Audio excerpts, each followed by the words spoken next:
In today's video, I'm going to show you exactly how to integrate ConvertKit with Framer in a simple, beginner-friendly way. If you want to capture leads, add a sign-up form to your Framer website and connect it to your ConvertKit audience. This tutorial will walk you through the full process step by step. And if this video helps, make sure you hit the like button and subscribe for more easy software tutorials just like this. Alright, let's get started. First, we need to create the form inside ConvertKit. So go to the top menu and click Grow.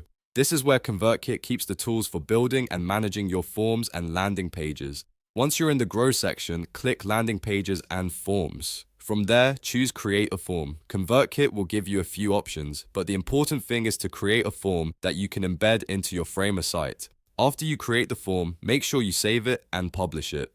This step is important because the form needs to be live before you can embed it anywhere else. Once the form is published, select the form you just created. Inside the form settings, look for the embed option in the top right corner and click it. ConvertKit will then generate the HTML embed code for that form.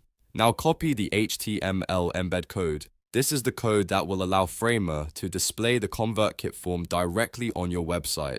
Make sure you copy the full code exactly as it appears, because any missing part could stop the form from working properly.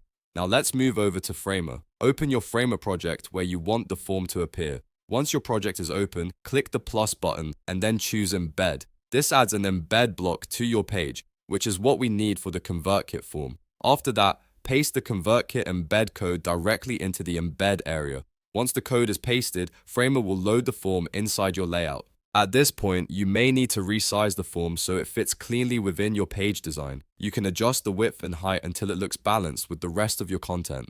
If needed, preview the page to make sure the form displays correctly on both desktop and mobile. That's really all there is to it. In just a few steps, you've connected ConvertKit with Framer, added your email sign-up form to your site, and made it possible to start collecting subscribers from your Framer project. This is a great setup if you're building a landing page, portfolio, product site, or any website where you want to grow your email list. And the best part is, once the form is embedded, ConvertKit handles the subscriber collection for you automatically. If this tutorial helped you out, please give it a like, subscribe to the channel, and turn on notifications so you don't miss the next tutorial. Thanks for watching, and I'll see you in the next one.